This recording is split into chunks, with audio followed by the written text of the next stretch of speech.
Paz do Senhor, meus irmãos, como vocês estão? Mais um dia aqui gravando um vídeo para vocês. Tenho postado vídeos diariamente aqui falando da palavra de Deus. E peço que você curta, se inscreva, compartilha e que essa palavra toque no seu coração. Sabe, todos os dias eu tenho trazido uma palavra aqui que o Espírito Santo ministra no meu coração e eu venho aqui e trago para vocês. E hoje o Senhor Deus colocava no meu coração a respeito de uma passagem que se encontra em Oséias. Oséias é um dos profetas menores ali, né? E eu quero ler o capítulo 3, né? A partir do primeiro versículo, que diz da seguinte forma: E o Senhor me disse, vai outra vez e ama uma mulher, amada de seu amigo e adúltera, como o Senhor ama os filhos de Israel, embora eles olhem para outros deuses e amem os bolos de uva. E a comprei para mim por 15 peças de prata, e um homer de cevada, e meio homer de cevada. E lhe disse, tu ficarás comigo muitos dias, não te prostituirás, nem serás de outro homem. Assim quero eu ser também para ti. Porque os filhos de Israel ficarão por muitos dias sem rei, sem príncipe e sem sacrifício, e sem estátua, e sem éfode ou terafins. Depois tornarão os filhos de Israel e buscarão o Senhor, seu Deus, e Davi seu rei, e temerão o Senhor e a sua bondade no fim dos dias. Se quem sabe você nunca leu Oséias, o contexto é basicamente o seguinte: Deus querendo simbolizar a traição do povo de Israel, né? Que foi adorar outros ídolos. Qual que é o contexto, né? O povo de Israel é o povo de Deus. E Deus tomou o povo de Israel como seu povo e instituiu a lei de Moisés, para que eles andassem segundo aquelas ordenanças, aqueles estatutos, sabe? E uma das principais coisas era não adorar outros ídolos. Mas a Bíblia nos conta que o povo de Israel tomou mulheres de outras nações, se prostituíram com outras nações. Consequentemente, essas mulheres trouxeram a cultura dessas outras nações por meio do povo de Israel. Consequentemente, os seus deuses. E aí entra na história Baal, Astarote, enfim, Moloque, os deuses, enfim, que as outras nações adoravam, e que acabaram sendo introduzidos no meio de Israel, né?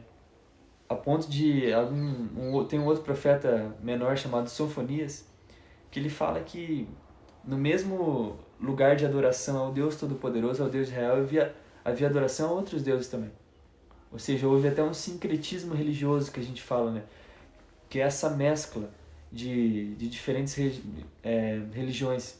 Por exemplo, aqui no Brasil, a religião católica, no Nordeste, por exemplo, está intimamente, por exemplo, um santo da religião católica equivale a determinada, enfim, entidade de uma outra religião, de matriz africana, por exemplo. Acho que você entende o que eu quero dizer. E o povo de Israel tinha acontecido isso. Tinha se prostrado antes de, sabe, sobre outros ídolos e tudo mais. E aí vem Oséias, e Deus manda Oséias se casar com uma mulher prostituta, enfim. Aquilo ali para simbolizar o povo de Israel que havia se prostituído com outras nações. E que basicamente Deus estava querendo dizer, mesmo o povo de Israel virando as costas para ele, mesmo o povo de Israel traindo ele, vamos dizer dessa forma, ele amava esse povo. E nesse capítulo 3 ele vai dizer, né, para basicamente Oséias casar novamente com uma outra mulher, né, adúltera e amada do seu amigo, enfim. E ele fala, como o Senhor ama os filhos de Israel, embora eles olhem para outros deuses e amem os bolos de uva. Ou seja, o que Deus estava dizendo? Esse casamento ia simbolizar o povo de Israel, que era um povo que amava, sabe, que era adúltero, que amava os outros deuses, que adorava os outros deuses. Esses bolos de uva aqui, no caso, eram usados no sacrifício a outros deuses, né? E aí Deus basicamente está falando, eu vou comprar novamente esse povo. Por isso que ele fala, né? E comprei para mim por 15 peças de prata e um homer de cevada e meio homer de cevada, ele disse. Ele comprou essa mulher, basicamente, né? Tu ficarás comigo muitos dias, não te prostituirá, nem serás de outro homem, assim quero eu ser também para ti. Ou seja, o que Deus estava falando eu estou comprando novamente o povo de Israel, sabe? Eu estou novamente adquirindo o meu povo.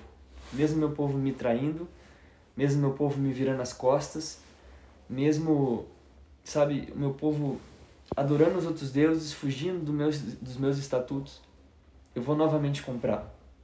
Eu vou novamente tomá-lo para mim como, digamos assim, minha mulher, sabe? E ficará comigo por longos dias. E quando eu leio essa passagem aqui, eu vejo o quanto Deus amava o povo de Israel, sabe? Se você não entender nada do que eu disse até agora aqui, ou a respeito desse livro de Oséias, entenda isso. Deus amava o povo de Israel. Deus amava muito o povo de Israel. E mesmo o povo virando as costas, mesmo o povo traindo o Deus deles, o Deus Todo-Poderoso, sabe?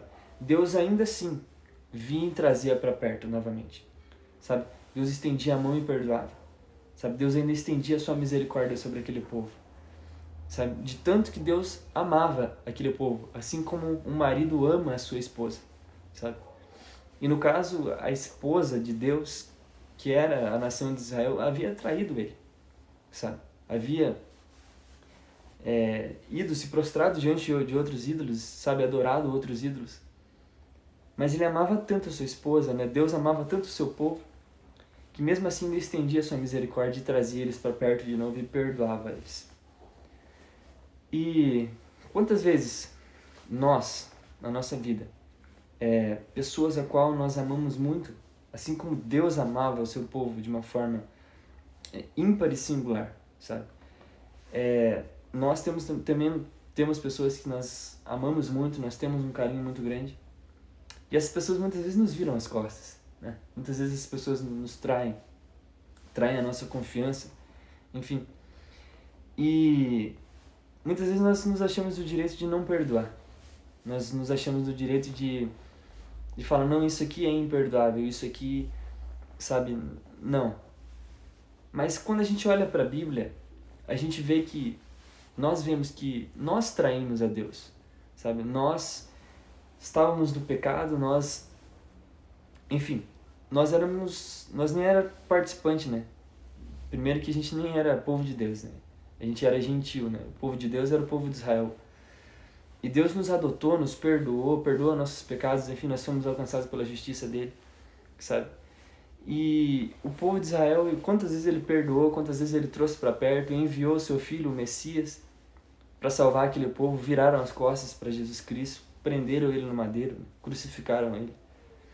Sabe? Quantas vezes Deus demonstrou misericórdia? E muitas vezes nós nos achamos no direito de não perdoar alguém que nos fez o mal, alguém que nos feriu, que nos machucou. Mas quando a gente olha para a Bíblia, a gente vê o caráter de Deus, e é um caráter, sabe, amor. Amor. Por isso que, sabe, quando o apóstolo Paulo ele vai escrever lá em 1 Coríntios, ele vai falar que das três coisas maiores, né, da nossa, que é a fé, a esperança e o amor é a maior delas, sabe? Porque foi por amor que Jesus Cristo morreu na cruz, foi por amor que ele foi crucificado, que ele levou sobre ele toda aquela dor, sabe? E nos trouxe para perto, nos adotou como filhos, enfim. Então, esse é um vídeo sobre perdão, sabe? Não sei o que te fizeram, o que é que aconteceu na sua vida de repente, o que é que você precisa de repente liberar perdão, mas pense que da mesma forma que Deus te perdoou de todos os teus pecados, sabe? E estendeu a mão dele para você, assim você tem que estender as mãos. Você tem que estender também perdão às outras pessoas, sabe? Tanto para que Deus te perdoe dos teus pecados, e tanto para que você não tenha nenhuma inimizade com o seu irmão, sabe? Porque a Bíblia até nos fala que aquele que diz que conhece a Deus, mas aborrece o seu irmão, certamente não entendeu ainda o que é o Evangelho, ainda permanece nas trevas, sabe? Não conheceu a verdadeira luz. Então, sabe, nesse vídeo o que eu tenho para te dizer é: perdoe, libere perdão. Não sei o que é que te fizeram, o que é que aconteceu, mas eu falo, nada que alguém possa te fazer, sabe, vai chegar perto do que nós fizemos com Cristo, sabe? Ele era alguém justo que carregou sobre os seus ombros os nossos pecados. Então nós não temos prerrogativa nenhuma para não querer perdoar alguém de algo. Fica essa palavra, sabe? E que Deus abençoe a sua vida.